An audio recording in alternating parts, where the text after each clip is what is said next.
Muito bem, vamos lá então, começando aqui o nosso estudo de hoje.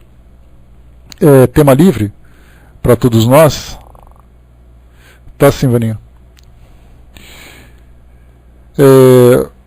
Começando aqui como tema livre, eu separei então um artigo publicado no site da BBC, aqui traduzido para o português, publicado no último dia 31 de dezembro, né, agora na última quarta-feira. E o título é bastante curioso e bastante provocativo também, e para nós espíritas é uma fonte de estudo muito rica, né, porque tudo aquilo que foi trazido nesse artigo nós podemos facilmente refutar com aquilo que a doutrina passa, né? Então, enquanto o mundo todo se preocupa em analisar o que acontece no mundo, principalmente em termos de espiritualidade, a partir da perspectiva científica, a partir da perspectiva terrena, nós estamos já transcendendo essa barreira do mundo físico, já adentrando o mundo espiritual, não apenas baseado na fé, mas especialmente baseados na razão, na fé raciocinada que nós temos, para adentrar o mundo espiritual, para compreender o mundo espiritual dentro da sua realidade e principalmente dentro dessa dinâmica que vincula também as nossas existências aqui a partir do mundo físico, né? Principalmente lembrando que nós não deixamos de ser espíritos pelo fato de estarmos encarnados. E apenas estamos numa condição diferente dos espíritos, numa etapa diferente dos espíritos. Então, para nós, eu achei muito interessante, né? Tanto que eu publiquei lá na nossa fanpage, lá no Facebook do Espiritismo.net, e despertou bastante curiosidade. Então vamos lá, as religiões vão desaparecer no futuro? Essa é a pergunta que foi feita. E aqui... Então a gente lembra sempre, né, que esses artigos, quando eles são publicados, a gente tem que analisar quem publicou e qual é a sua proposta.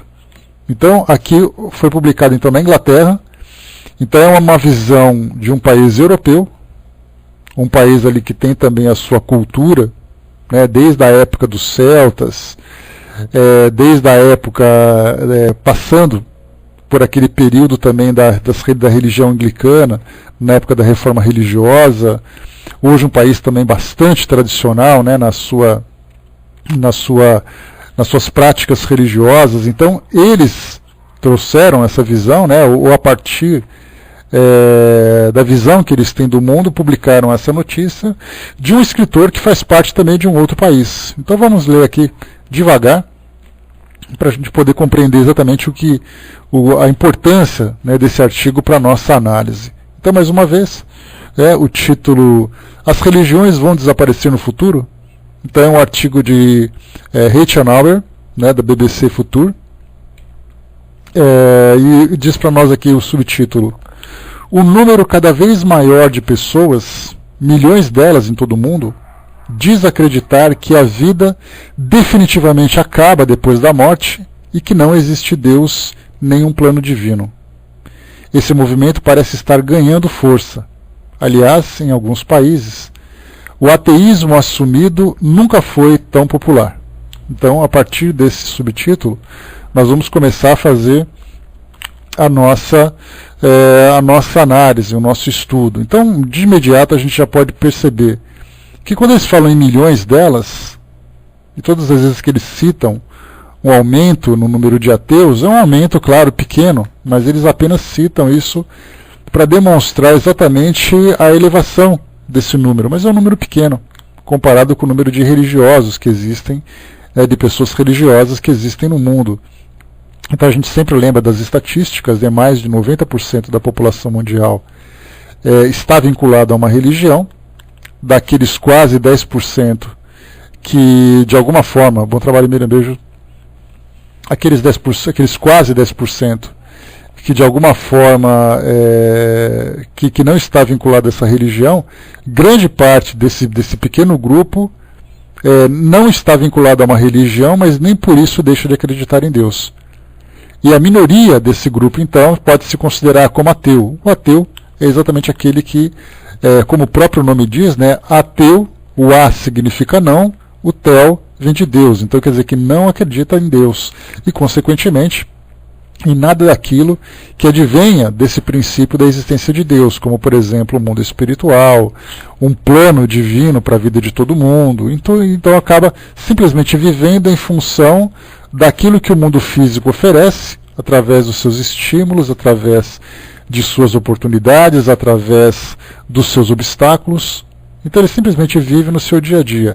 E lembrando sempre também, que é fundamental para todos nós, quando se fala em ateísmo dentro da visão das religiões tradicionais, de imediato se imagina um indivíduo que não apenas não acredita em Deus, mas um indivíduo que pode se considerar sem caráter, um indivíduo tomado pela maldade, um indivíduo que não é confiável.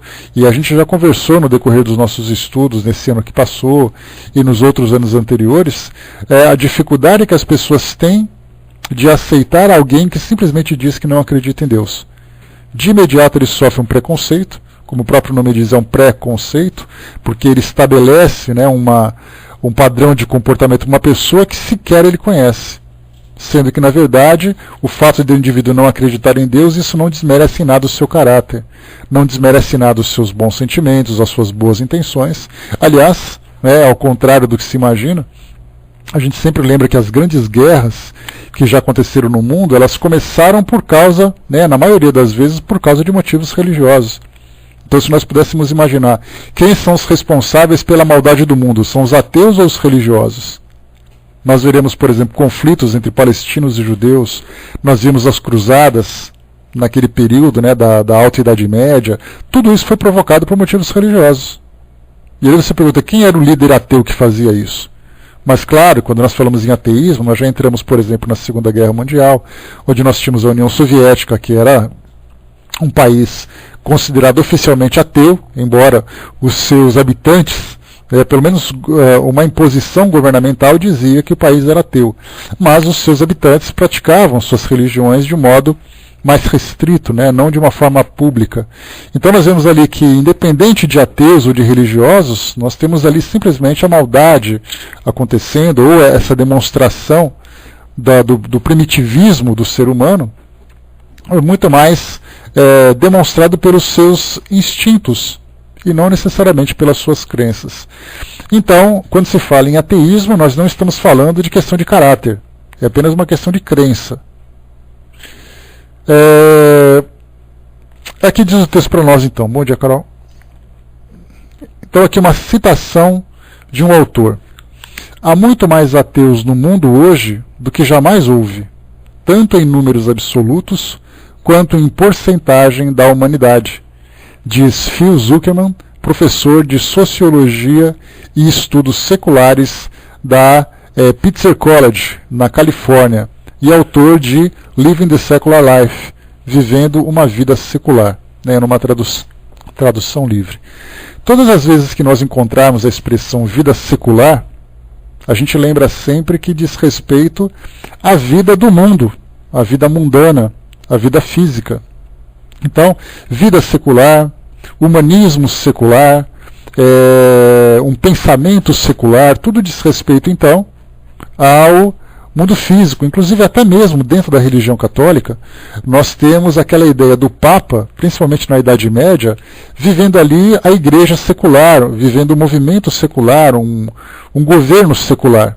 E isso dava direito ao Papa, naquela época, segundo a legislação da igreja, que ele fosse não apenas um representante de Deus, mas que fosse também um governante terreno.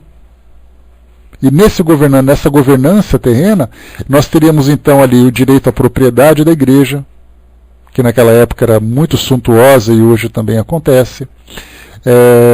Nós tínhamos também o direito ao exército, o direito a uma nacionalidade, o Vaticano se envolvendo em guerras, e o Papa como sendo o representante.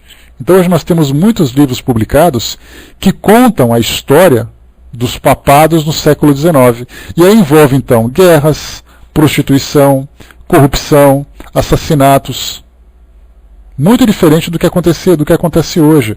Porque naquela época, a gente lembra sempre que a igreja tinha um poder muito diferente do poder da atualidade. Hoje nós temos a igreja como instituição, mas é uma igreja que cumpre o seu papel espiritual, embora ainda tenha ali o seu patrimônio como resquício do passado, mas já não exerce o poder como naquela época. Naquele período, o Papa, por exemplo, ele se dava na autoridade, ele tinha realmente essa autoridade, de ameaçar, por exemplo, reis de excomunhão. Era ele que coroava os monarcas daquele período. Hoje não, hoje o Papa fica quietinho lá fazendo o seu papel espiritual e não se fala mais nisso. Mas naquele período era diferente. Então, toda vez que nós encontrarmos a expressão secular, nós estamos falando então de algo relacionado com os hábitos, com o comportamento, com a vida no mundo material. Nada a ver com o mundo espiritual. Olá, fraterna. Deixa eu ver aqui, a dona de mim perguntou, né? Fico pensando porque certas coisas acontecem, qual a necessidade de acontecer. O caso do casal que ficou no carro amassado entre 2 ônibus e saíram ilesos. Tem o caso da menina, que foi a única sobrevivente da queda do avião, daí todos falam que foi milagre, mas qual o sentido disso? A princípio, dona de mim, o que a gente pode colocar é que existem circunstâncias que favorecem a vida de uma pessoa, que nós, a princípio, poderíamos atribuir isso à sorte, ao acaso, ou algo parecido, mas, ao mesmo tempo, também nós temos a ação do mundo espiritual e uma programação na vida de cada um. Então, em vez de nós perguntarmos assim, por que somente aquela criança sobreviveu, nós poderíamos perguntar por que todo o resto dos passageiros morreram e não ela. Aí nós vamos entrar então naquele processo de programação reencarnatória e tudo mais que a gente não conhece, porque tudo aquilo que a gente for falar sobre uma pessoa que desencarnou ou uma pessoa que não desencarnou, nós entramos no campo da especulação. Porque o que eu sempre falo para vocês, nós temos uma vontade muito grande de, principalmente para nós que somos espíritas, que temos essa visão que vai muito além do mundo físico, né, uma compreensão maior daquilo que acontece no mundo físico, nós temos uma curiosidade muito grande de entender o funcionamento das coisas. De entender todo o mecanismo que rege a vida ou a morte aqui no nosso mundo.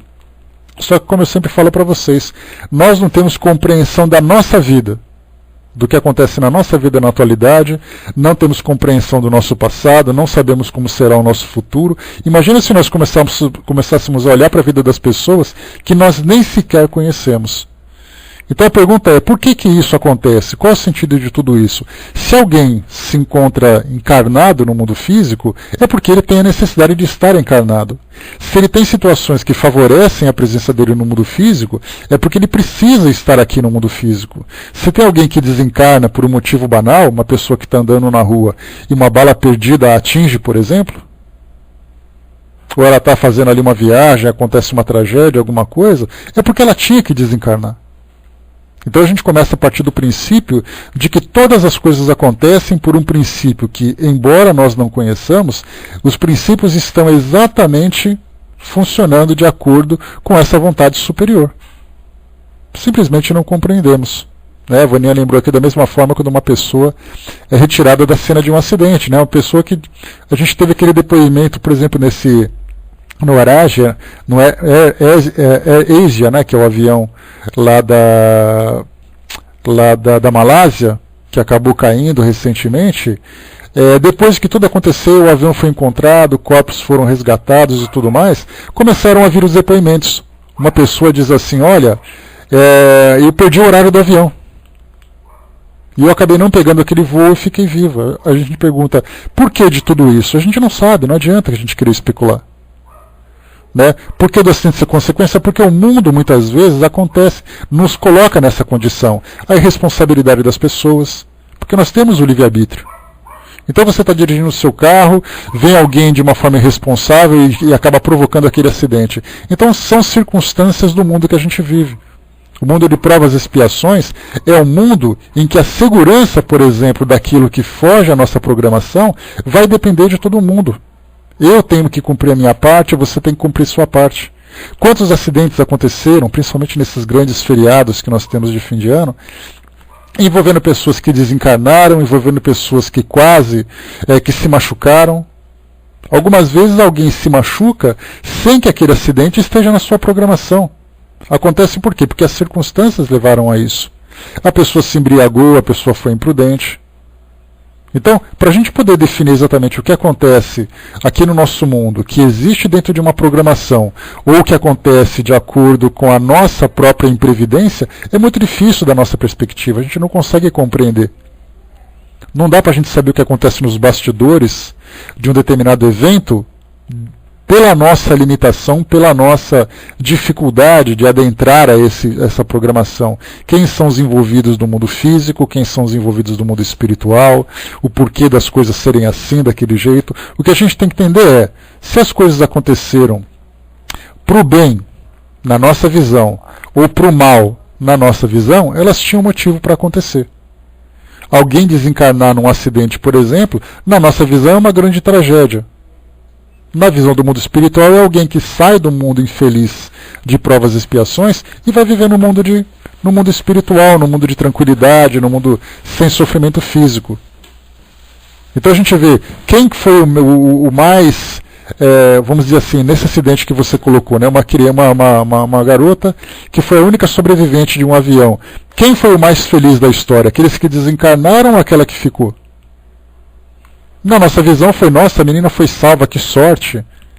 Na nossa visão espiritual, a gente sabe que aqueles que desencarnaram, que sim se libertaram do mundo de provas e expiações. Pelo menos temporariamente.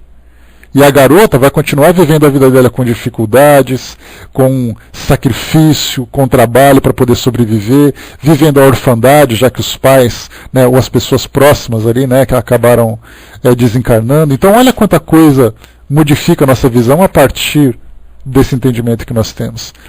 A Cizinha colocou, né, se não for imprudência da pessoa, nesse caso, não sendo imprudência, se aconteceu aquele acidente com ela, ela veio a desencarnar ou veio a ter uma sequela grave, exatamente porque havia necessidade dela viver aquilo.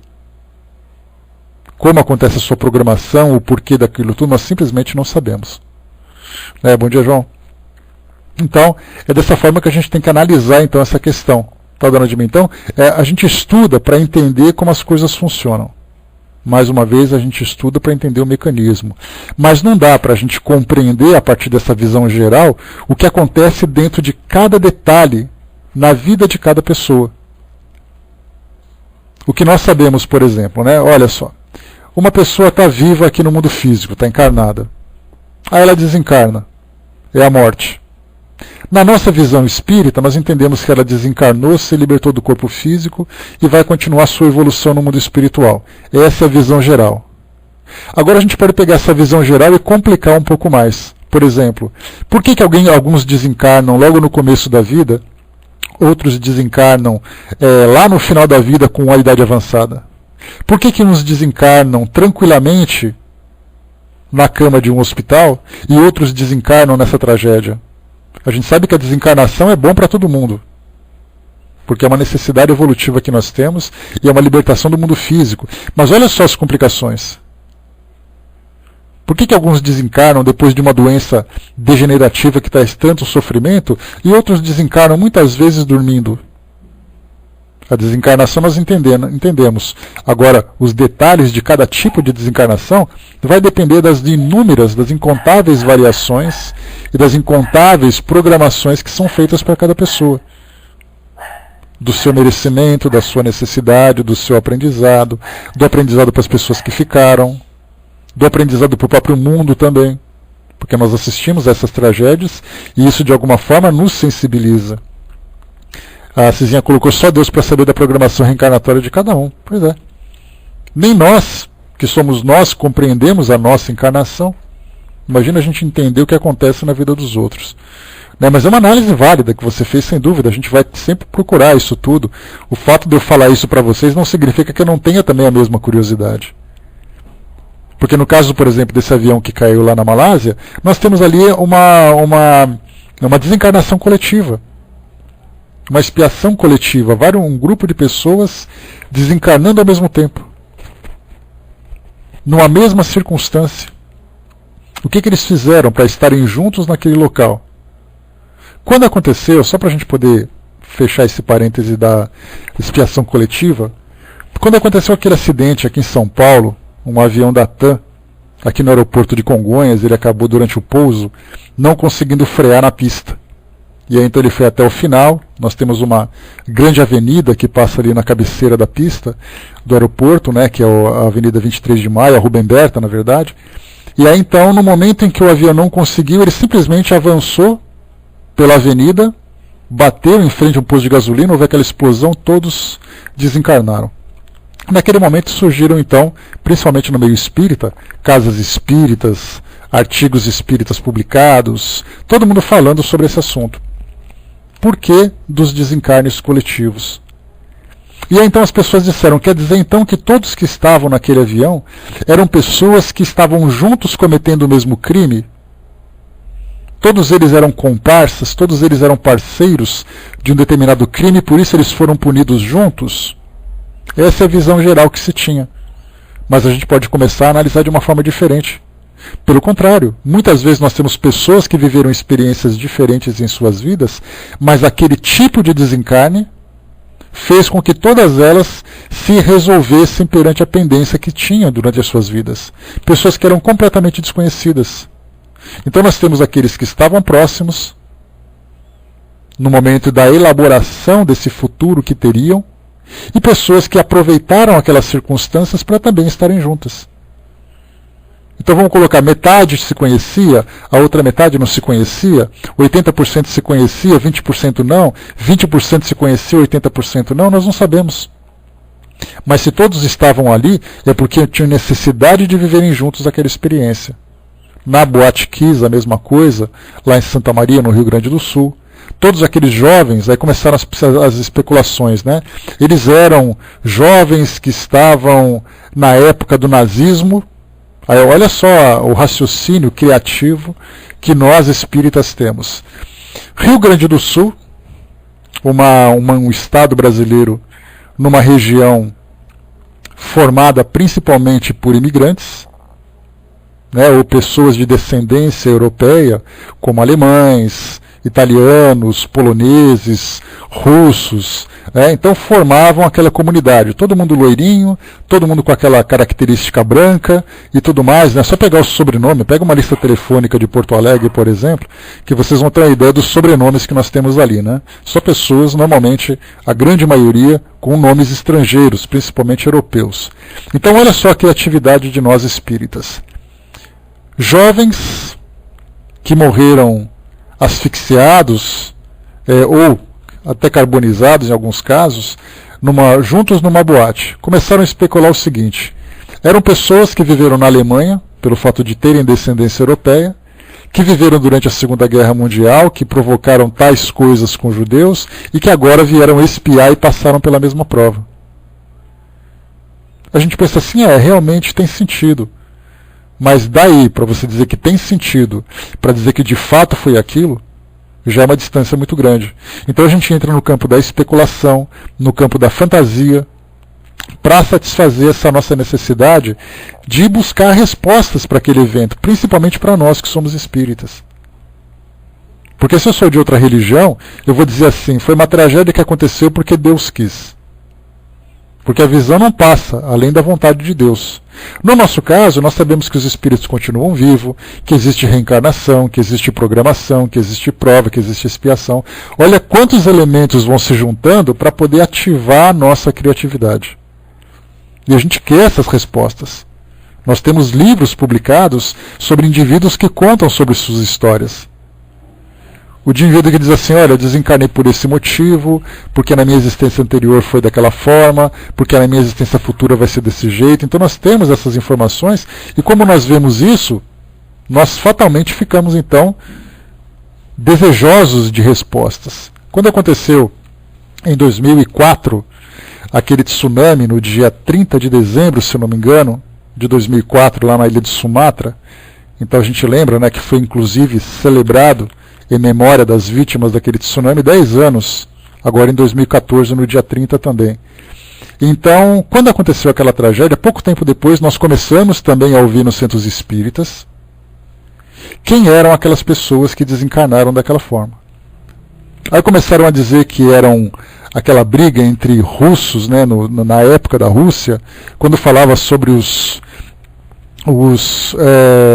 antigos, rivais no começo do século XX, que eles se matavam, que eles se destruíam, que era muito comum, durante as guerras daquele passado, jogarem sal nas lavouras das fazendas que eram invadidas, porque o sal matava a plantação e deixava a terra inútil durante muito tempo. Aí disseram assim, olha, vocês perceberam que eles moravam naquele lugar e veio um tsunami jogando água salgada em cima da ilha? Percebem a relação? Aí começa a criatividade, começa aquelas viagens, né? Aí nós tivemos na época, na Chechênia, uma escola, onde nós tivemos ali um grupo de mais de 100 crianças que foram feitas reféns pelos rebeldes chechenos. A Chechênia é como se fosse um estado da Rússia, ou daquela época da ex-União Soviética, né? Então, da Rússia era um estado que queria se separar. Seria mais ou menos como se São Paulo quisesse deixar de fazer parte do Brasil. São Paulo quisesse se tornar um país independente. A Chechênia é a mesma coisa, queria fazer isso também. Então os rebeldes, protestando contra o governo russo, fez aquele ato terrorista naquela escola, aquelas crianças desencarnaram. Mais de 100 crianças foram executadas. Começaram as especulações. Essas crianças foram soldados russos do passado, que mataram um monte de gente e depois vieram resgatar tudo isso.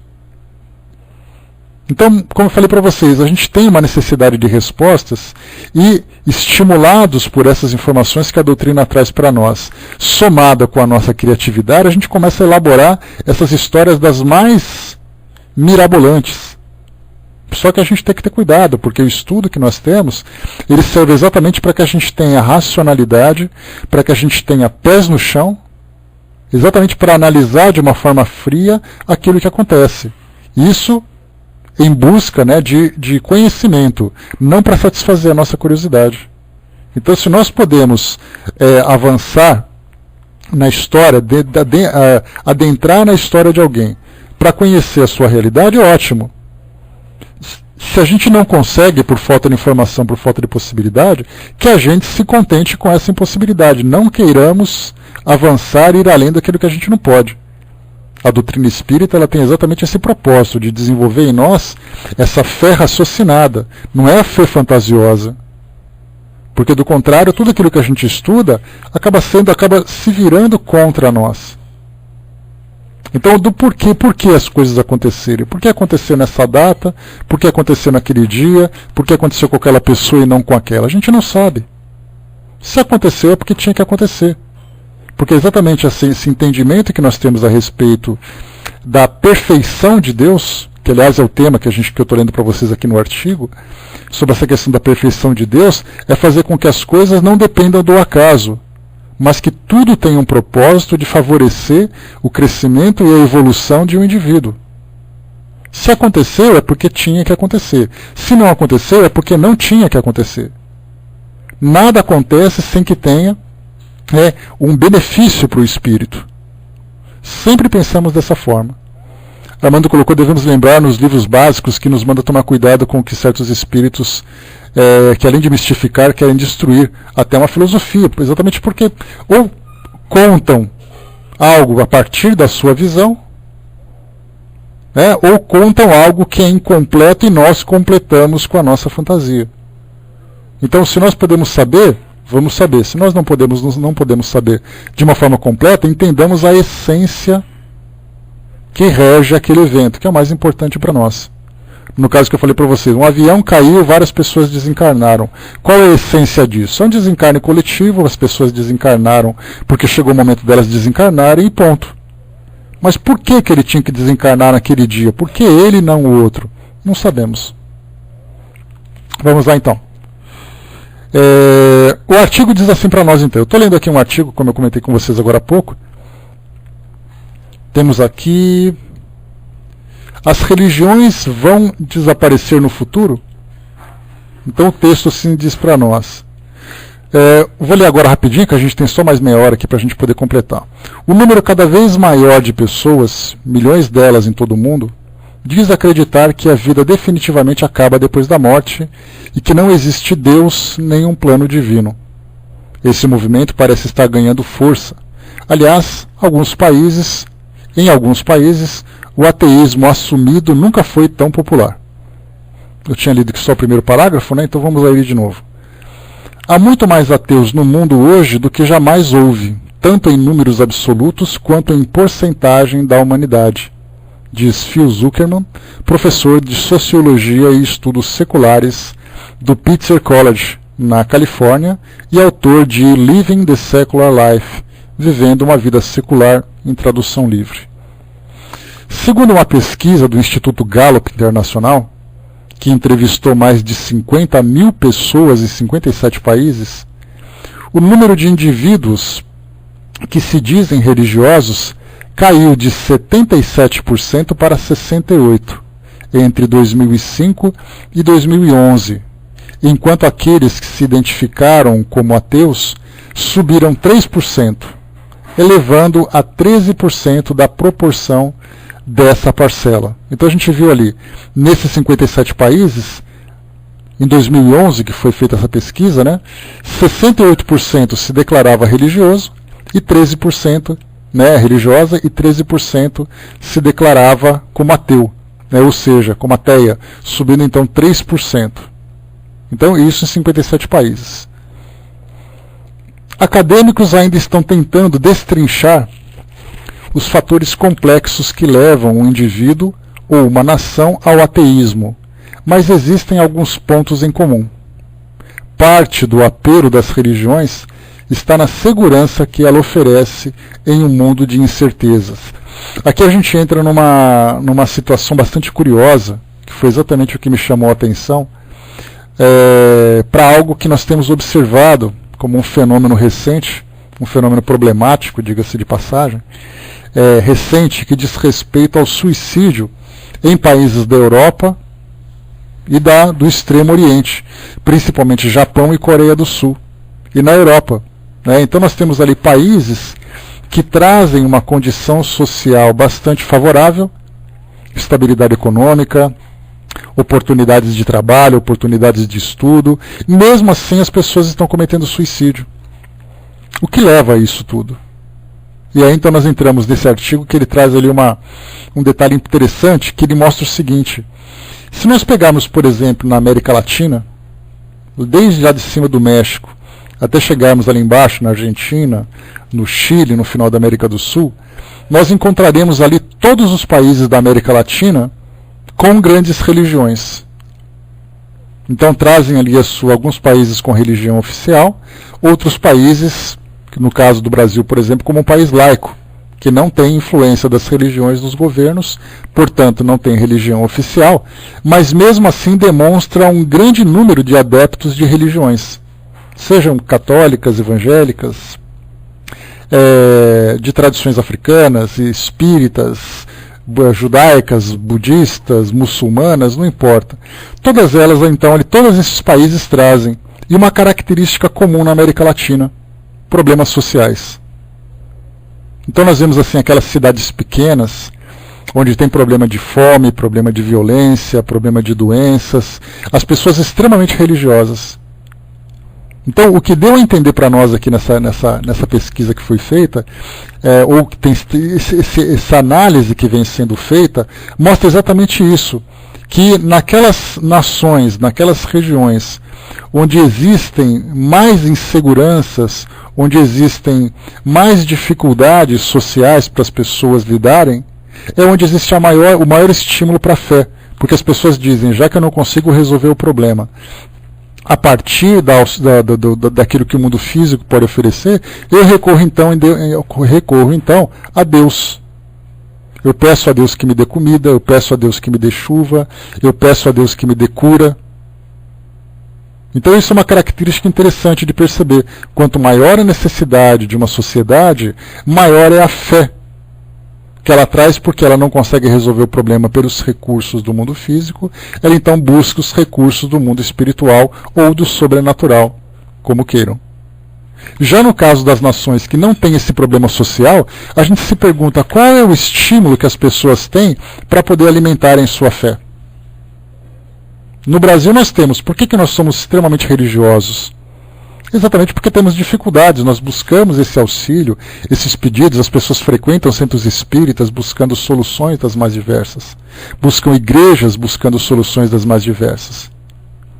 Não existe aquela máxima dentro do espiritismo, ou nós nos aproximamos pela dor ou pelo amor. Isso serve para todas as religiões.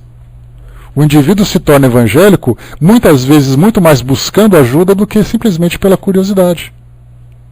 O indivíduo vai à missa todo domingo muito mais para manter a sua condição de vida, muito mais para poder receber a assistência que precisa, do que simplesmente pela vontade. Então essa mesma ideia que nós na doutrina espírita comentamos, isso cabe para qualquer outra religião. Vai pela necessidade, não necessariamente pelo amor. Feliz aquele que vai pelo amor. Agora no caso, por exemplo, de uma nação bem estabelecida, uma nação equilibrada, uma nação bem desenvolvida, qual é a motivação que a sociedade tem para poder buscar a religião? Essa é a questão que ele coloca para nós aqui. Observemos mais aqui o texto ainda. Então ele para vocês, parte do apelo das religiões está na segurança que ela oferece em um mundo de incertezas.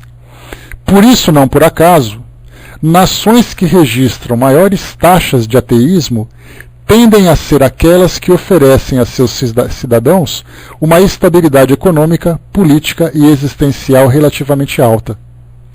Para Zuckerman, o capitalismo e o acesso à tecnologia e à educação também parecem ter relação com o declínio da religiosidade em algumas populações. Então a gente começa a ver uma lógica nisso. A Vânia colocou aqui em cima, por exemplo. Dizem que em países como Noruega, por exemplo, muitos cometem suicídio por conta de ser muito escuro. Falta de luz do sol, escuridão constante provoca depressão. Aí, nesse caso, nós temos ali condições sociais, condições físicas. O frio acaba provocando isso. Mas, de um modo geral, independente disso, nós lembramos que as pessoas não cometem suicídio por causa do frio. Elas cometem suicídio exatamente por falta de uma perspectiva. Você não tem fé, você não tem a sua crença, você não tem o que buscar além do mundo físico, você vê uma vida sem sentido, você simplesmente abre mão dela. E abrindo mão dela, nós vemos exatamente o que acontece. No caso, por exemplo, da Coreia, que tem uma grande preocupação, uma pesquisa recente mostrou, uma grande preocupação com jovens que estão buscando suicídio. E por que isso tudo? Porque existe uma pressão dentro das famílias, dentro das próprias famílias, para que o indivíduo que começa a sua jornada escolar, ele tem quase que como uma obrigação ser bem-sucedido profissionalmente. Então ele tem que fazer uma grande universidade, tem que terminar a universidade, arrumar um grande emprego, se destacar, é alguma coisa assim. Só que nós encontramos pessoas que são alunos medianos, alunos fracos. Tiram notas razoáveis, aí a família começa assim, olha, com essa nota você vai ser um lixeiro quando você crescer. Quando você for trabalhar, você vai trabalhar na rua, você não vai ter emprego nenhum. Que empresa vai te contratar? Aquela coisa toda, aquele tipo de pressão que nós vemos em todos os lugares. No caso do Brasil, por exemplo, nós vemos muito isso. Eu trabalho com alunos e tudo mais, eu procuro muito conversar, principalmente com os pais, para que sejam tolerantes e sejam incentivadores e não cobradores. Nessas nações onde existe esse alto nível profissional, em que a pessoa tem que estar muito bem capacitada e tudo mais, essa pressão ela é quase que constante. A criança, desde o início, ela entra na escola já sofrendo a pressão para que tenha uma perspectiva futura favorável. Nesse caso, quando o jovem percebe que no decorrer da sua jornada ele começa a observar que ele está ficando para trás, ele começa a entrar naquele processo de angústia. O que acontece? Acaba acontecendo o suicídio. E isso se torna um caso de saúde pública na Coreia. Isso acontece também na Europa. Em alguns países da Europa também estão tendo esse tipo de problema. E por que tudo isso? Porque a visão fica simplesmente restrita ao mundo material. Eu até já ouvi falar de Deus, até acredito um pouco em Deus, até gostaria que Deus existisse, mas a minha realidade, a minha crença maior, se encontra naquilo que eu vivo no mundo físico, naquilo que eu vivo no mundo secular. Se aquele mundo secular não me agrada, então que Deus que me perdoe, eu não quero mais ficar por aqui. Então nós vemos que, dentro dessa observação que foi feita, nessas pesquisas, que quanto maior a estabilidade que um país oferece para as pessoas, maior acaba sendo a distância das pessoas com relação a Deus. Exatamente por aquele motivo que nós conversamos. Quanto maior a dificuldade que alguém enfrenta, maior é o apego que ela tem a Deus, buscando solução para os seus problemas. Se ela não tem problema, para que ela vai buscar Deus? Aí já entra simplesmente uma questão de fé. Ela vai porque ela tem fé, ela vai porque ela acredita. Ela não vai porque ela precisa, pelo menos dentro daquilo que o mundo material pode oferecer. Porque, claro, nós lembramos que muitos dos nossos problemas, eles saem do mundo material. São questões emocionais. Eu estou com dificuldade com um filho que usa droga, estou com dificuldade numa relação difícil, uma relação afetiva difícil, eu estou com uma dificuldade com uma doença que eu tenho que eu não encontro cura, um ente querido que desencarnou. E isso são situações, são dores da alma, vamos dizer assim, que o indivíduo não tem como neutralizar. Então ele acaba buscando Deus também para ou evitar que esse tipo de sofrimento bata a sua porta, ou para poder aliviar aquilo que ele já está vivendo.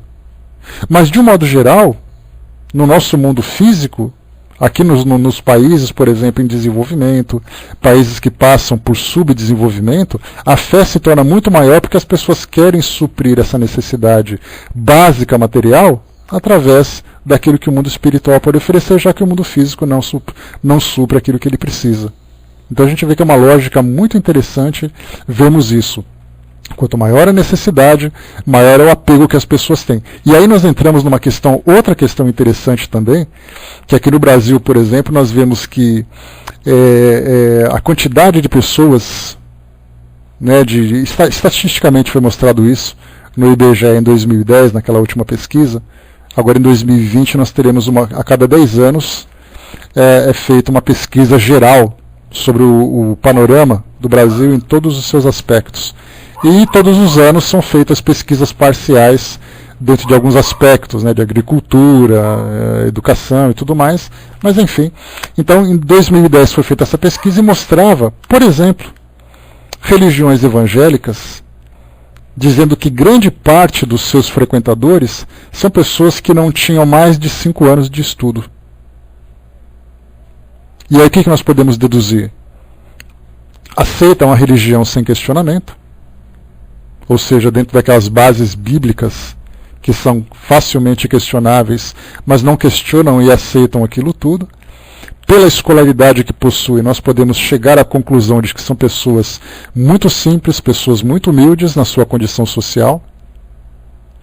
Então vemos que quanto maior a dificuldade, quanto mais baixo, vamos dizer assim, o nível social daquelas pessoas, maior é o apego que elas têm a Deus. Independente daquilo se é verdade ou se não é, elas precisam de Deus, independente da forma como ele se revista, independente da forma como ele se apresente para elas. Elas simplesmente querem estar junto a Deus.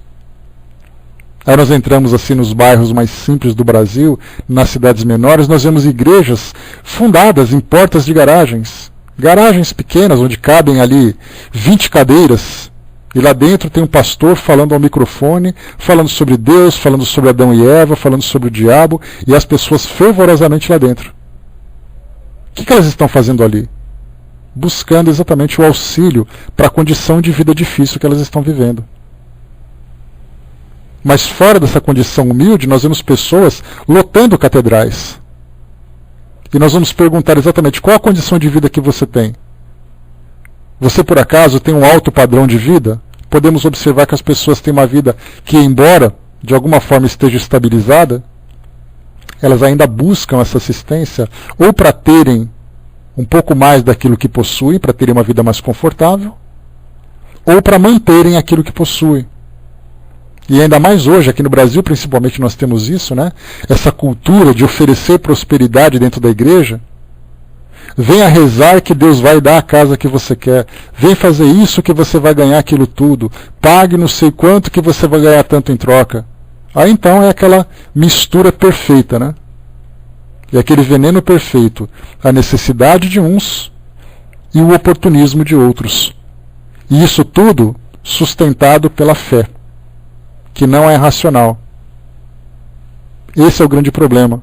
Né? Exato, Bagre, mas é uma questão, a gente lembra sempre que quando se fala em Bíblia, a gente já estudou sobre isso em outras oportunidades, a Bíblia nesse caso ela traz uma história Porque as pessoas não veem história, mas elas veem como sagrado. Nós temos aquela frase clássica, né, principalmente dos comunistas do passado, que dizem, né, que a religião é o ópio do povo. Isso porque as instituições faziam com que o povo se iludisse com aquilo que eles pregavam. E aqueles que não seguiam essas religiões se colocavam dessa forma. E na verdade o ateísmo se manifestava muito mais contra as instituições do que necessariamente como uma crença pessoal. Porque o indivíduo pensa assim, bom, eu vou acreditar em Deus. Mas aí aparece depois uma instituição e fala assim, porque Deus fez isso, Deus é desse jeito. Aí ele diz assim, eu não quero acreditar nesse Deus, então eu sou ateu. Então, na verdade, até o ateísmo ele tem ali uma certa resistência, as pessoas não compreendem, até mesmo os ateístas não têm essa compreensão, porque na verdade eles não estão recusando a ideia de Deus. Eles estão recusando a ideia daquele Deus que é transmitido. E se hoje nós começarmos a analisar as instituições que nós temos hoje no Brasil, por exemplo, entre representantes religiosos, instituições religiosas, a gente vai dizer exatamente isso. Para poder acreditar nesse Deus, eu prefiro não acreditar em nada. Exatamente. Então eu prefiro não acreditar em nada, eu prefiro viver sozinho. Já aquelas pessoas que têm um pouco mais de senso, mais equilíbrio, vai dizer assim, olha, eu prefiro não seguir nenhuma religião, mas eu tenho Deus dentro do coração. Então é aquele que não tem a revolta, porque na verdade o ateísmo nada mais é do que uma revolta, uma rebelião que o indivíduo propõe para ele mesmo. Porque ele está se revoltando contra aquilo que o mundo oferece para ele, não contra aquilo que existe instintivamente dentro dele. Vamos em frente.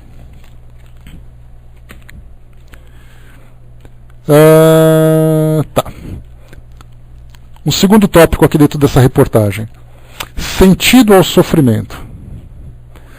Japão, Grã-Bretanha, Canadá, Coreia do Sul, Holanda, República Tcheca, Estônia, Alemanha, França e Uruguai, onde a maioria dos cidadãos tem raízes europeias. São países onde a religião era importante há apenas um século, mas que agora mostram os menores índices de crença religiosa no mundo. Mesmo assim, o declínio da fé parece ser global, inclusive em países que ainda são fortemente religiosos, como Brasil, Jamaica e Irlanda. Lembrando que quem está dizendo isso aqui é uma repórter inglesa, né? Já os Estados Unidos estão entre os países mais ricos do mundo, mas também apresentam altas taxas de religiosidade.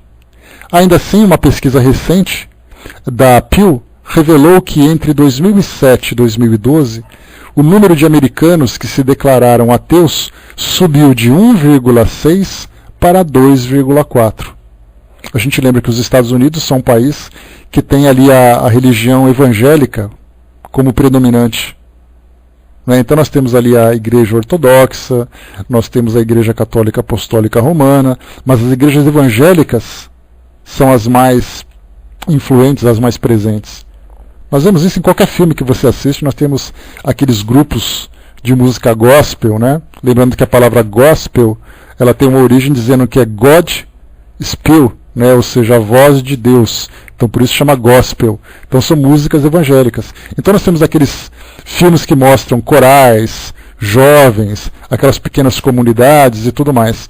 Então, para muitos, né, porque quando se fala em 2,4% de uma população de mais de 280 milhões de habitantes, é significativo. Então a gente pega 280 milhões, 10% dá 28, 1% dá 2,8, então vai dar mais ou menos uns 5, vai dar uns 6 milhões de pessoas se declarando oficialmente ateus nos Estados Unidos. A gente vê claramente que esses ou são aqueles que se rebelam por uma questão pessoal, ou se rebelam por uma questão profissional, pelo conhecimento que possuem.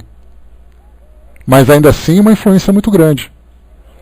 De 280 milhões, só 6 milhões se consideram ateus. Declínio, no entanto, não quer dizer desaparecimento, argumenta Ara Narenzayan, psicólogo social da Universidade de Colômbia Britânica, em Vancouver, no Canadá. e autor de Big Gods, Grandes Deuses, em tradução livre. Para ele, a segurança existencial é mais vulnerável do que parece. E conforme as mudanças climáticas trouxerem destruição e os recursos naturais forem escasseando, o sofrimento e as dificuldades podem inflamar a religiosidade. Por alguma razão, a religião parece dar um sentido ao sofrimento, muito mais do que qualquer ideal secular, diz o especialista. Então ele coloca aqui, a religião parece dar um sentido ao sofrimento. Então, na verdade, a gente busca assim aquela ideia. Aliás, os espíritas têm um rótulo interessante que diz assim, né? As pessoas dizem: eu não me conformo com essa ideia de vocês aceitarem o sofrimento de uma forma tão fácil. Então, na verdade, não é que o espírita gosta de sofrer, é que ele vê no sofrimento o resultado de um processo e uma oportunidade de crescimento, e não simplesmente uma aceitação, uma conformação. Então, de um modo geral, as pessoas veem no mundo isso. Acaba buscando, então, se existe a seca. No passado a gente lembra disso, durante a Idade Média Alta, lá naquele começo, antes da reforma religiosa, né, antes do renascimento cultural, lá no século XVI, a gente lembra que os cientistas não tinham voz. E tudo aquilo que acontecia no mundo naquela época, na Europa naquela época, era um resultado da vontade de Deus. Ou Deus estava feliz, ou Deus estava irritado. Então ele punia ou ele premiava as pessoas e tudo acontecia assim. Se era uma seca, era Deus que estava castigando. Se tinha uma peste, era Deus que estava castigando. Se era um país que era próspero, era porque Deus estava favorecendo. E aí os cientistas vieram depois, quando começaram a terem voz, né? Começaram então a mostrar o porquê das coisas. Se tem uma seca, é porque houve ali uma estiagem, porque houve ali influências do clima, porque houve isso, houve aquilo. Se houve uma peste, foi porque teve ali um vetor que transmitia doença, porque houve lixo, porque houve subnutrição, etc, etc. A gente via muito isso, me recordo, né? Na década de 1980, mais ou menos ali por 85, 86, eu tinha ali por volta dos meus 16, 17 anos naquela época, eu me recordo que eu fiz parte, né, ali entre os meus 18 e 19 anos, da Igreja Metodista. Né, então eu tive ali a minha fase de evangélico também, foi uma fase pequena, apenas ali para poder vivenciar aquele momento, aquela experiência, fiz muitos amigos, aprendi muita coisa também. E observava o seguinte, que naquela época, a gente lembra que a AIDS, né? Nem me fala, Cezinha. A gente lembra que a AIDS, ela começou a tomar corpo, começou a se fazer presente como epidemia no mundo, a mais ou menos ali no início de 1980, 81, 82. Então foi naquele período, na década de 1970, ela ainda era uma doença desconhecida. Em 1980, a partir de 1980, ela começou a ser reconhecida. E aí então eu me recordo que muitas igrejas, tanto evangélicas como católicas, elas diziam, algumas partes, claro, né, algumas vertentes delas, diziam que aquilo era um castigo de Deus para punir a promiscuidade do ser humano, principalmente os homossexuais. Porque naquela época, hoje nós temos, por exemplo, o indivíduo que é homossexual, ele é muito mais aceito pela sociedade do que naquela época. Naquela época era uma rejeição clara, né, e tanto até mesmo dentro das religiões as pessoas diziam: Deus está punindo aqueles profanos, está punindo aqueles promíscuos. Então, quer dizer, tinha aquela visão de que todas as desgraças que aconteciam no mundo, elas estavam relacionadas com a vontade de Deus. Então, da mesma forma acontece hoje. Muitas nações hoje têm ali, quando eu falo nações, dá a impressão que eu estou falando da instituição em si, mas eu falo das pessoas de modo geral. Então vamos tirar a nação, vamos falar de sociedade. As sociedades, de modo geral, acabam buscando então as religiões para encontrarem razão para justificarem seus sofrimentos. Se eu estou sofrendo é porque Deus está zangado, o que eu tenho que fazer? Eu tenho que frequentar, eu tenho que pagar uma promessa, eu tenho que fazer um ritual. Percebem isso? Já observaram isso também? Que as pessoas buscam, de alguma forma, entrar em sintonia com Deus para tirar o sofrimento, como se Deus fosse responsável pelo sofrimento. Armando colocou, né, hoje aqui no sul se está fazendo orações para chover, né, mas todos se esquecem da Amazônia sendo devastada. Perfeito, Armando, é exatamente isso. Pessoas fazendo dança da chuva, pessoas católicas, né, fizeram ali romarias, carregando vela e copo d'água para fazer tudo isso, e nós destruindo toda o nosso ecossistema, destruindo toda a nossa mata, e acabou se esquecendo disso. E a gente vê que muitas vezes a fé acaba sendo muito mais presente do que a própria razão, né? O Baio colocou, não se diz que nada acontece se é a vontade de Deus. Pois é, mas como se Deus não tivesse uma lei que regesse tudo isso. Quando nós estudamos a doutrina espírita, nós lembramos sempre que existem as leis naturais. Essas leis naturais são leis morais e leis também que regem o mundo físico. E quando nós falamos, para que você tenha umidade, você precisa de evaporação. Para que você tenha evaporação, você precisa de ter natureza.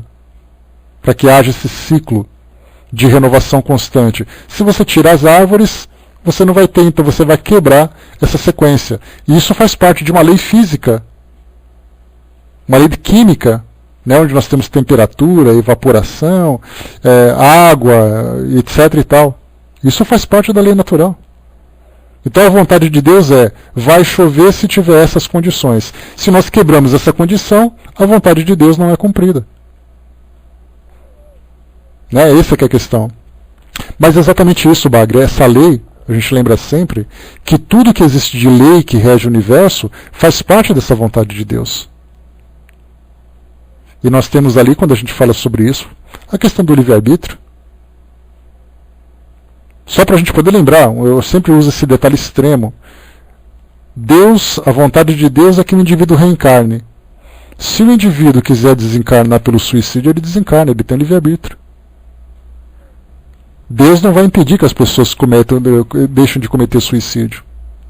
Mas essa pessoa está submetida a uma lei que vai fazer com que ela depois se restabeleça o equilíbrio daquilo que ela provocou. Se eu tenho o direito de cometer o suicídio pela minha própria vontade, imagina se eu não tenho o direito de arrancar todas as árvores e jogar lixo no rio, de contaminar todas as águas, de desperdiçar água. Então as leis existem, mas essa lei ela tem ali aquilo que ela favorece e tem aquilo que faz ela retomar o equilíbrio. Nós estamos vivendo, por exemplo, essa fase de desequilíbrio natural do nosso planeta como consequência daquilo que nós fizemos. Então, na verdade, é a própria natureza retomando o seu equilíbrio, independente se vai provocar em nós algum tipo de sofrimento ou não. O Zé colocou na Ilha de Páscoa, a mesma coisa também.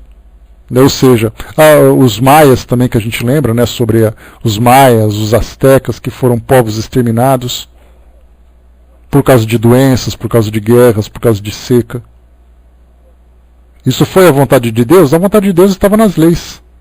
A partir do momento em que essas leis foram violadas, vieram as consequências.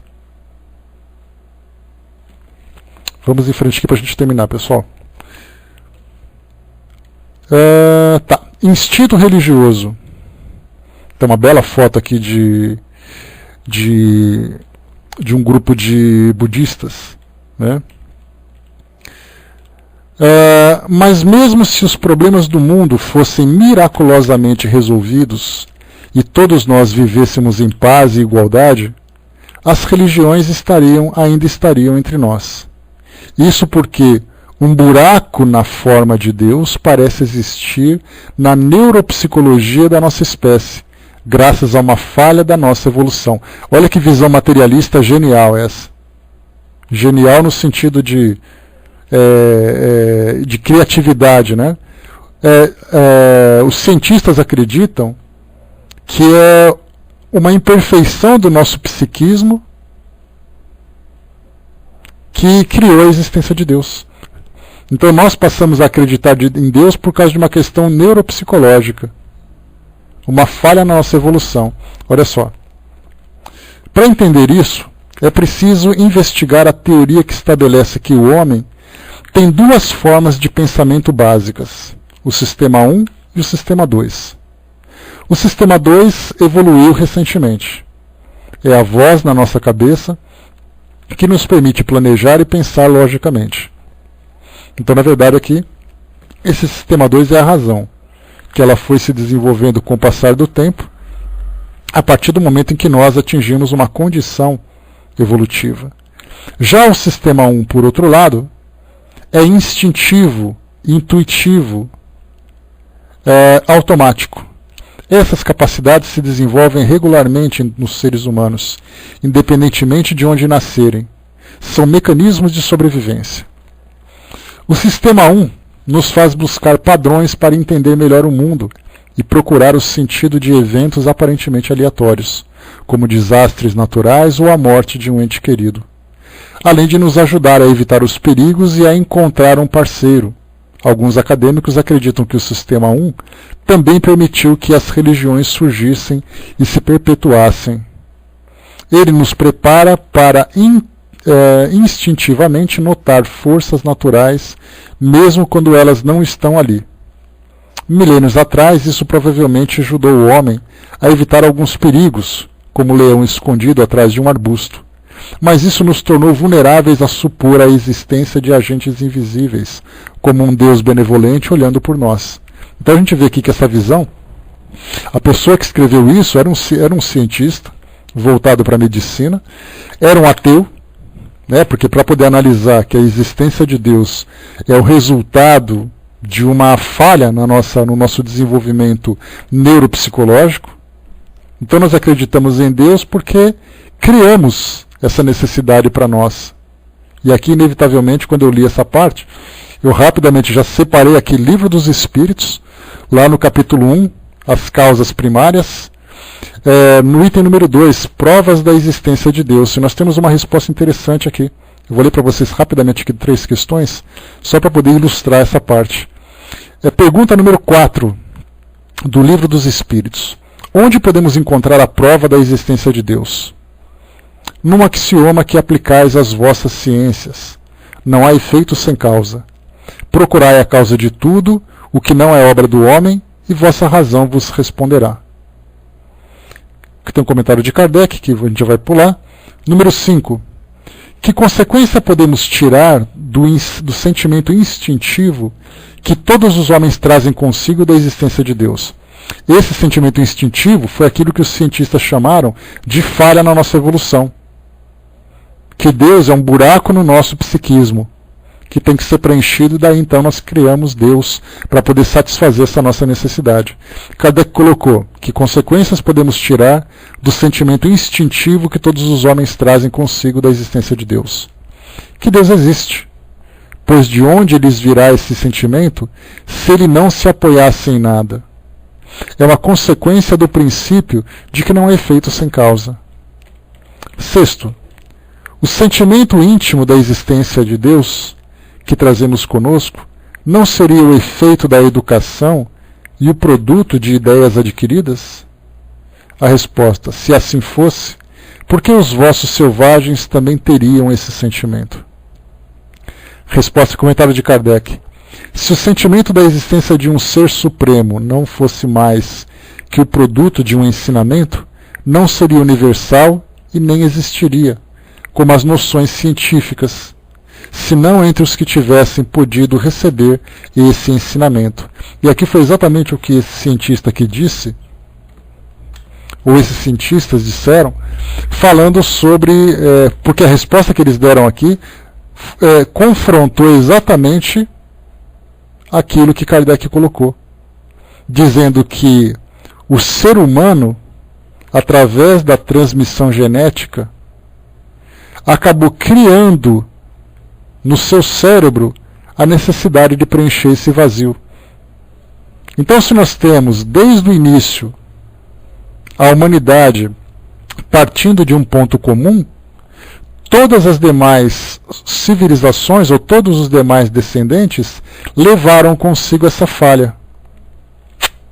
Então, na verdade, nós vemos aqui que esses cientistas entendem que nós criamos a necessidade de termos Deus. E que todo o universo funciona naquele sistema automático de acaso. E é um debate interessante, porque os nossos argumentos dentro do Espiritismo, através dos nossos argumentos, nós não conseguiríamos convencer esses cientistas que a visão deles está equivocada. E da mesma forma que eles também, com esse argumento, não conseguiriam bloquear o nosso entendimento que nós temos a respeito de Deus. Que vão dizer, por exemplo, né, qualquer cientista que nós temos hoje que vivencia a ideia do ateísmo, vai trazer para nós esse ponto de vista, dizendo que o nosso organismo, com toda a sua perfeição, com toda a sua consciência, com todos os seus sentimentos, nada mais é do que o resultado das reações bioquímicas do organismo. O nosso pensamento são neurônios que estão acendendo. No momento em que esses neurônios deixarem de funcionar, a nossa consciência deixa de existir. E aí vem aquela questão, existe vida após a morte? E aí nós entramos recentemente numa pesquisa que vem sendo feita lá na Universidade Federal de Juiz de Fora, capitaneada pelo Dr. Alexander Moreira Almeida, que a gente já conversou com ele aqui no Pautalk.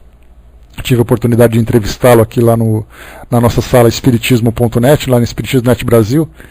Conversei com ele bastante sobre as pesquisas que ele estava fazendo sobre a tese do doutorado que ele fez analisando os médiuns.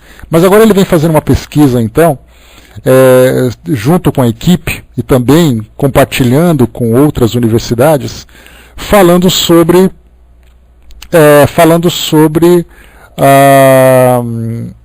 as investigações agora das cartas de Chico Xavier, né, falando sobre se aquelas cartas são verídicas, se as cartas trazem informações reais e foram comprovadas, e agora vão fazer novos estudos. Todas essas informações que eu estou passando para vocês, elas se encontram publicadas lá na fanpage do Espiritismo.net. Quem não tiver ainda curtido a página, dá uma chegadinha depois no Facebook e procura lá Espiritismo.net e clica lá para poder acompanhar essas postagens que a gente faz. Mas ele também vem participando, como a gente já trouxe para vocês aqui, de pesquisas falando sobre sobre a tentativa de comprovação da mente, da comprovação da permanência da mente, da personalidade após a morte do corpo físico. E estão fazendo isso principalmente estudando pacientes que vivem aquela experiência de quase morte, em acidentes, doenças, ou cirurgias, né, durante o estado de anestesia, naquele período de inconsciência. Então, são pesquisas que são feitas agora através das universidades para tentar encontrar uma forma de comprovar a existência da consciência sem o corpo físico. Ou seja, comprovar as consciências extracorpóreas. Ou seja, fora do corpo físico. Através disso, nós vamos conseguir entender, então, o mundo espiritual e, a partir do mundo espiritual, começar, então, a galgar todo aquele caminho para chegar até Deus.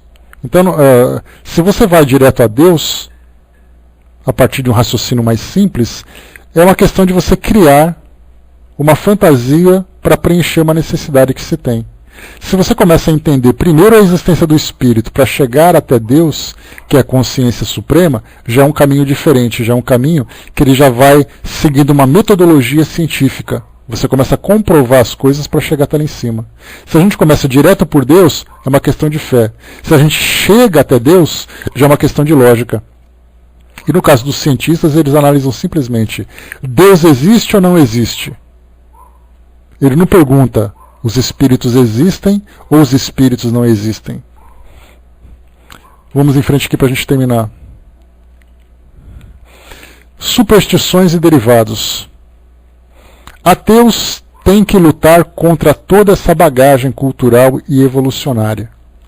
Seres humanos querem naturalmente acreditar que fazem parte de algo maior, que a vida não é completamente inútil. Nossas mentes têm fome de propósitos e de justificativas. Da mesma maneira, em todo o mundo, muitas das pessoas que dizem não acreditar em Deus ainda têm algum tipo de crença supersticiosa, como fantasmas, astrologia, karma, reencarnação ou telepatia. Outros, para guiar seus valores, tendem a se apoiar no que pode ser interpretado como representações religiosas, como o yoga, os esportes de equipe, a natureza e outros elementos. Um exemplo disso é o fato de a bruxaria estar ganhando popularidade nos Estados Unidos, enquanto o paganismo ser a religião que mais cresce na Grã-Bretanha. As experiências religiosas também têm se manifestado das maneiras mais estranhas.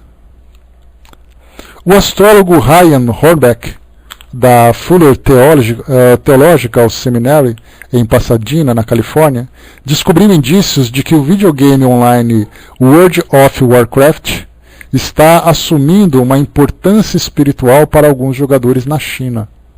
O game parece oferecer oportunidades de desenvolver alguns traços morais que a vida comum na sociedade contemporânea não consegue. Olha que interessante, né? Na China estão jogando esse jogo e ali você tem comportamentos morais que vão te dar determinados caminhos. E isso faz com que as pessoas encontrem o mundo ideal que elas estão procurando, coisa que no mundo real elas não acham. Para a gente poder finalizar, medo ou adoração? Além disso, a religião promove coesão e cooperação em grupo. A ameaça de um Deus todo-poderoso observando qualquer pessoa que sair da linha ajudou a manter a ordem em sociedades antigas. E provavelmente insegurança e sofrimento podem ter ajudado a incentivar a consolidação de religiões com os códigos morais mais rígidos. Aqui, naturalmente, eles estão fazendo uma referência, não só de espiritismo, né, mas de várias outras também, né, Bagni?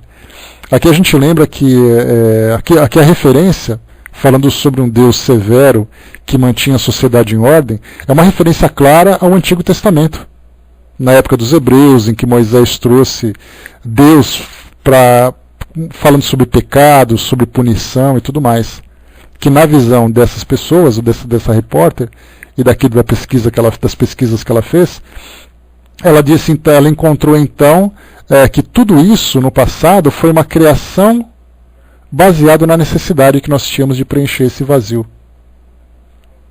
Só que nós, estudando a evolução do pensamento religioso, principalmente nós que estudamos Leon Denis, lá naquele começo do livro Depois da Morte, nós vimos que as religiões começaram então a crescer. Começaram então a se desenvolver a partir do entendimento do ser humano, principalmente separando aqueles que eram os iniciados numa religião, que tinham um conhecimento mais profundo, e a população que seguia aquilo que era simplesmente transmitido. Há ainda uma explicação puramente matemática por trás da aptidão das religiões para prevalecerem. Em várias culturas, as pessoas que são mais religiosas tendem a ter mais filhos. Acrescente a isso o fato de que, normalmente, as crianças seguem o exemplo dos pais em sua decisão sobre a religião. E um mundo completamente secular parece cada vez mais impossível. Ou seja, um mundo ateu cada vez mais impossível. Por todos esses motivos, psicólogos, neurológicos, né, que no caso neurologistas, né, históricos, culturais, historiadores culturais e logísticos, especialistas acreditam que as religiões provavelmente nunca desaparecerão. Sejam elas mantidas pelo medo ou pela adoração, as religiões conseguem muito bem se perpetuar. Senão, não estariam mais entre nós. Então essa é uma reportagem que foi passada lá pela BBC, pelo site da BBC, que é um grande site jornalístico, né, um grande grupo jornalístico da Inglaterra. E aí então, nessa reportagem a gente vê, né, uma visão simplista da questão do pensamento religioso, do pensamento espiritual. E a gente lembra aqui, primeiro, partindo do princípio de que esse é um problema, né, Brás? Então a gente vê que, assim, estudando os princípios que a doutrina espírita nos passa, tudo aquilo que nós aceitamos parte do princípio de que nós admitimos de uma forma bastante convicta da existência dos espíritos. Aí os espíritos trouxeram, sustentados por uma metodologia, essas informações que são preciosas para nós. E aí então, se os espíritos dizem que Deus existe porque a sua presença faz parte da nossa natureza, porque nós fazemos parte da natureza divina, porque nós compreendemos o mundo espiritual. Aqui, por exemplo, na reportagem mostra que nós temos a necessidade de fazer parte de algo maior. Só que, na verdade, nós fazemos parte de um algo maior. E quando nós viemos do mundo espiritual para cá, nós trouxemos a lembrança daquilo de onde nós fazíamos parte. Né, do local de onde nós fazemos parte, de uma comunidade maior, muito maior do que essa. Então, essa consciência de que o universo vai muito além daquilo que a gente vê fisicamente, é exatamente pelas lembranças que nós trouxemos do passado, vivendo no mundo espiritual. Então, as reencarnações, que para eles são fantasias, assombrações, que para eles são fantasias, o karma, que nada mais é do que a justificativa dos sofrimentos e benefícios que nós recebemos, também faz parte de uma fantasia, ou fazem parte de uma fantasia. Então, tudo isso que nós estamos vendo, dentro dessa visão simplista do mundo, aquilo que transcende, que vai além do mundo físico, é simplesmente uma fantasia, tratado como uma fantasia por esses estudiosos. Eles são realmente estudiosos, só que estudam apenas aquilo que é palpável, enquanto que nós transcendemos tudo isso. Só que essa transcendência ela acaba sendo muito perigosa se nós não caminharmos com segurança, com equilíbrio e com estudo constante. Do contrário, nós vamos transcender entrando no campo da fantasia, no campo da fé cega. Então, sim, nós vamos além do mundo físico, mas nós temos que ir além do mundo físico buscando ideias concretas, ideias que sejam lógicas, dentro daquilo que nós podemos hoje, porque nós estudamos o mundo espiritual através da teoria. Não é simplesmente assim, eu acredito no mundo espiritual porque eu vi o mundo espiritual. Na condição atual que nós temos, se o indivíduo não é médium vidente, ele não vai ver o mundo espiritual. Para aqueles que não têm a mediunidade ostensiva, então fica pior ainda. Então nós estudamos pela teoria. Então essa teoria, na verdade, vai nos dar a oportunidade de buscar a lógica. Para a gente ter uma ideia, fazendo uma comparação para concluir aqui o nosso estudo de hoje, essa abertura, esse retorno do nosso estudo, a gente faz uma comparação de que nós espíritas, nessa busca de conhecimento pelo mundo espiritual, se assemelha muito àquilo que os astrônomos fazem. Um astrônomo não conhece uma galáxia indo até ela, mas ele analisa os dados que ele conseguiu pesquisar. Nós espíritas não conseguimos entrar no mundo espiritual para poder analisá-lo, mas nós temos a oportunidade de estudar os dados que chegam até nós, pela metodologia, pelas revelações, e aí então a gente vai formando essa convicção, vai consolidando essa nossa convicção cada vez mais através do estudo. Então lembremos sempre, se nós paramos de estudar e começamos a imaginar, a gente acaba descambando depois para a fantasia. E a fantasia é sempre perigosa. Perigosa para o nosso entendimento. Né? O fato de eu acreditar que Deus que o mundo espiritual está cheio de nuvens, ou o mundo espiritual vive no espaço, ou o mundo espiritual está cheio de castelo de cristal, isso não vai interferir em nada na minha vida aqui hoje.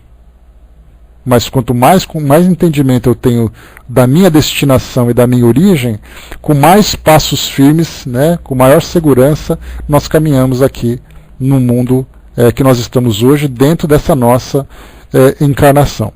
Então, fechando por aqui o nosso estudo de hoje, mais uma vez então,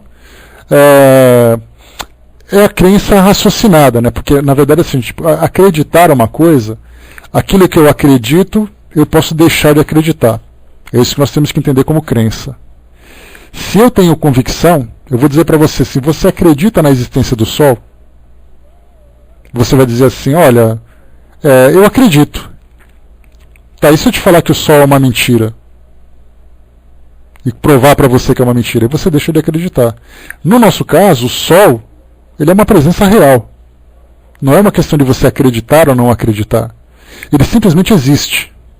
No caso do mundo espiritual, por aquilo que nós aprendemos, o mundo espiritual existe, independente da nossa crença. O que nós precisamos fazer é desenvolver o nosso raciocínio para fortalecer cada vez mais essa convicção. Então a doutrina espírita não é uma questão de crença. Eu vejo muito isso nos trabalhos que nós realizamos, pessoas dizerem assim, nós espíritas acreditamos na reencarnação.